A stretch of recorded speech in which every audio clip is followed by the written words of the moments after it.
In the 80s, Benjamin Libet, a scientist, demonstrated that the brain decides what we are supposed to consciously decide. The brain has already decided 7 seconds earlier.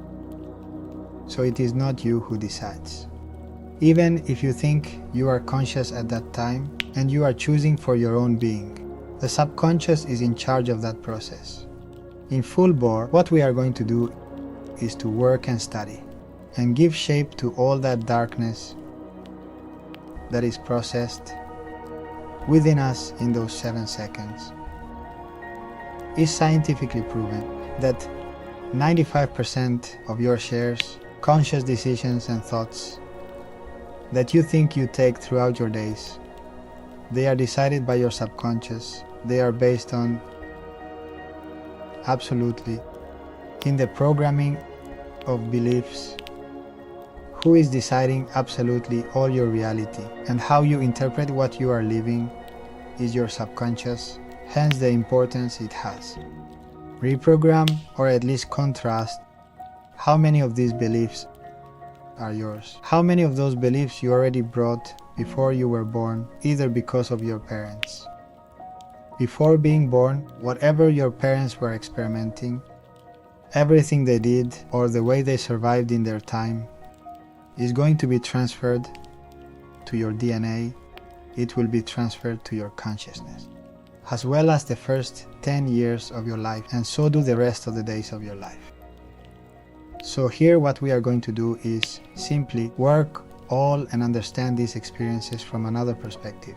Why? I will not tell you what you have to do. I will not tell you how and where to go, but I will help you to prepare the backpack for your own trip. You will find your own route to your own destination. How I did it.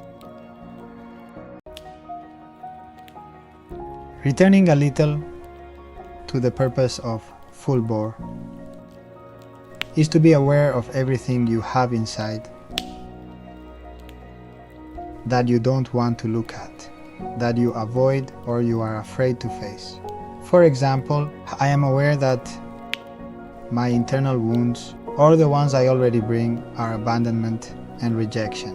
Once I realized, through internal analysis of course, what I had to apply is self-valuation and self-understanding. Then I forced myself, hence the solitude, to not search for external assessment, absolutely non-external understanding or external assessment, because the real fuel which will take you to a good place, what will take you to have good chemistry and good sensations in your life experience, is that the fuel you are using has to be generated by your inner self, be generated by your own values. There is where you are going to find that magic or those treasures is in there, in which carry practically all my life avoiding.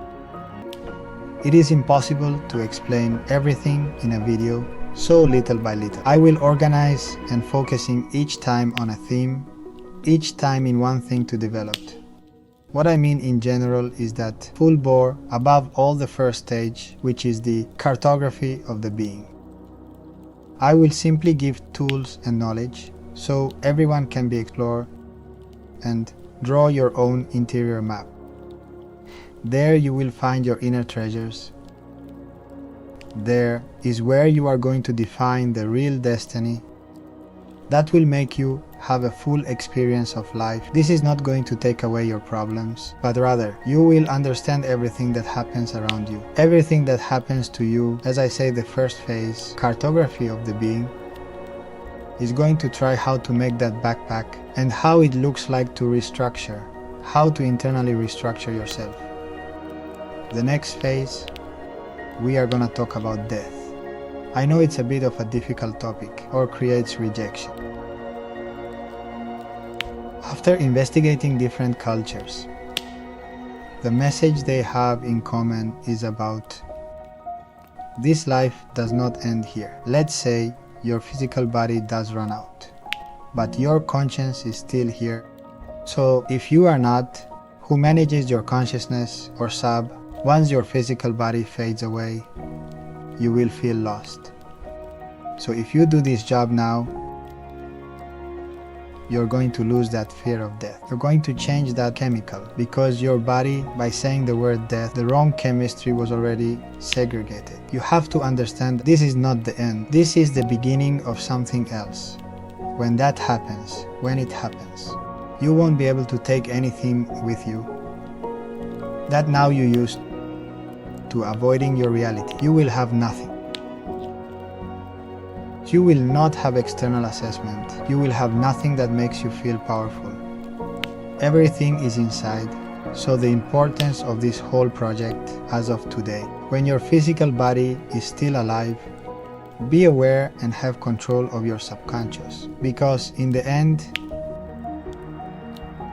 is what interprets this physical life that has an end. I don't know how to explain that life. In the end, they are all cycles. So what we each have inside us is reflected again and again in different levels of intensity, also environments. But in the end, if you know how to read it, you can take advantage of it. One of the major mentors and pillars of my life, his Tachuelo, Tachu, that I believe he was neither aware nor is he now of everything that has marked my life. Also all the good work he did in my subconscious. Since we were 10 years old, he helped us climb, spending all the time in the mountains to respect and love the mountain. Especially that contribution of knowledge, that connection to the mountain, to your climbing companions, the importance of being in that present moment, because another person may get injured if you are not at that moment in the present. From here I would like to thank you and send all my respects. You should know that to this day I am still carrying a lot of knowledge acquired thanks to you. I tell all this because for me the mountain is the method of connection for the greatest gift I have ever given myself in my life. Mother Earth has given me, as I have already explained in a video. The importance, the magic of life is when you are present. Mother Earth, to be able to communicate with her, the mother does not understand physical acts or sentences, does not understand text phrases. Maybe have spent my life. Thank you for how beautiful you are, for the experiences you put me through. I have made offerings to her.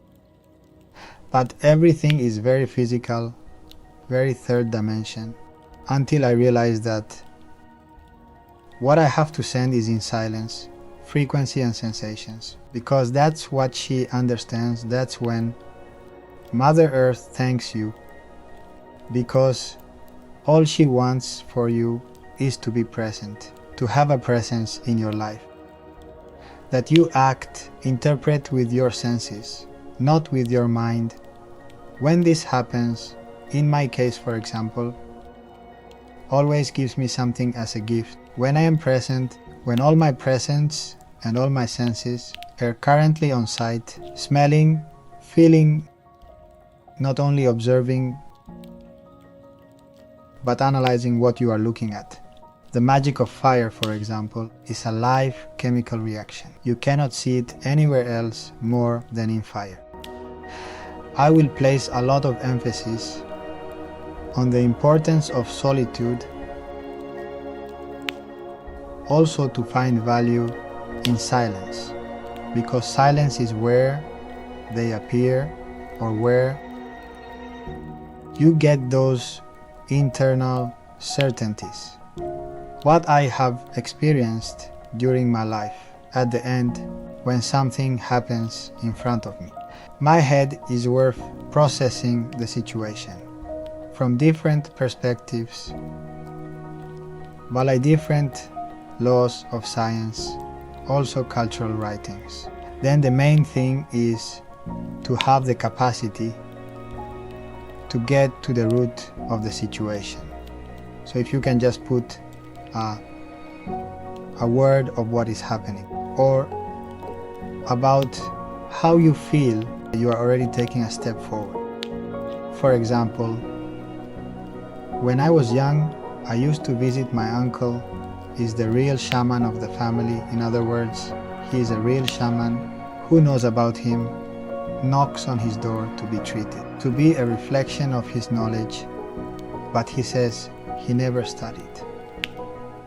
So when we get together, the most beautiful thing that happens is that we understand the same, but he explains it to me through practice and through the sensations that he knows. So I explain to him what is happening through the science, because there is no magic, it is science. Then I used to go to see him. We always made retreats, all kinds of retreats. Each of those retirements, when I had to return home in those hours of driving by myself, I can still feel the panic of being aware and knowing that practically 90% of my life was wrong. It was false, it was incorrect. Then at each time of these retreats, get home knowing that I have to cut through all that and I have to see it all differently is what ultimately makes you to find your own way. Otherwise, I would not be here in Whistler. On the other side of the planet, I would continue in Madrid working on anything. That is the importance of stopping for a second and contrast your own reality. Contrast your beliefs, the most distant and the closest to you, because that's where you're going to find why you are here and where you need to go. One of my greatest current mentors is Tyler. I'm not going to give his last name, who has had the most patience with me these years, because has listened to me, has tried to make me see my reality with another perspective. That always ends bringing out productivity. In fact, the name of the project is thanks to him, because 6 years ago we decided the name. Full bore in Canadian is a Canadian expression, means that whatever you do, you have to do it 100% or 1000%. You have to put everything you have on it. I just had to remove the last letter E. To be full bore, bore is how my father had always been known. Everyone knew him by Bor. I'm not going to go into detail when we had the accident and lost his physical life. I promised him that I would bear his name as far and as high as possible. I think I have come quite far to the other end of the planet. My purpose with Full Bore is to carry it as high as possible. So many more people can appreciate everything that is going to be shared here. It won't be magic, what happens in your lives, but you are going to have a feeling and your surroundings that you haven't had before. Your environment, your family will not know how to explain the way you talk to them now, the way you touch them, how you feel their environment with things that are not physical, and that is thanks to all the work we are going to do here in your subconscious, to feel your days and your minutes and seconds of presence. I find it interesting start this video, as it is the first of Full Bore videos, to begin by explaining my life experience, so why I want to do all this. I was born in the south of Spain in Jerez. I lived in Arcos with my family. I have Basque descent, which is very interesting because my personal goal today is to have my own farm. It turns out that in all these years of study, Bordegaray or the Bordegaray family in the past were the most powerful family in the field of livestock and agriculture. So what I want to demonstrate with all this is that when you really find the inner person you have inside. I will explain how all that you have inside and that you already carry blooms and blooms in a way I assure you do not expect. Well, as I was saying, born in southern Spain, but now I enjoy a full life in the mountains in British Columbia, what I think is one of the most spectacular corners of the planet. Of course, this is a corner worthy to see during your life. I will show all I can. Why I want to explain my experience. It's not because I feel like it or because of ego. I am going to transfer these concepts of science that I already understand. I have had an addiction to knowledge that I now understand from another perspective. For example, the first book my father gave me as a child. The reason for all, because I always asked him constantly, where does the water come from? Why are clouds not the same? And why is this and why is that? Thank you, because this book brought me the importance of understanding science in your daily life, of understanding science in reality. In the emotional aspect, I tell this because in the emotional aspect, it is my refuge. Every time I wanted to escape from reality, I've always been reading books. I have always been into science. I have always gone to the knowledge. There is a very interesting experiment that demonstrates that learning. When you learn something new, your system generates dopamine. That is why I call it addiction as well as shelter. That addiction or that dopamine, I look for every time I want to obtain more information, more knowledge. I am aware that also the reason is my own insecurity. It makes me so addicted to knowledge. Because I take refuge there, the more knowledge I gain, more security I feel. Before I had memory in Cadiz, my parents worked in the hospitality industry. For those who have worked in the hospitality, knows that is daily stress and you barely have time for your personal things. My dear sister, a charming blonde blue-eyes girl, my grandmothers, my aunts, everyone was fighting to take care of her, while my parents worked hard in the bar. At the time, it turns out that there was not much demand for me. I was very naughty, apparently a pretty bad boy. Then I grew up in the bar. My parents took care of me since I was a baby at the bar. I am explaining it because as soon as I could walk, I was already doing my own adventures. From there, my intrinsic autonomy, as it is called in science, comes from there. I was going everywhere on my own. My mother tells it, as of today, my son, were brought by police officers very often because he decided to go on adventures. That inner strength of wanting to explore or having no limits. At that time, it meant having no limits. I find it interesting to start in my experience, not all, because you have already read a little about it. On the website, quite important situations or inflective points of my experience. But I want to highlight intrinsic autonomy, an addiction to knowledge. Whatever good goodbye, good goodbye.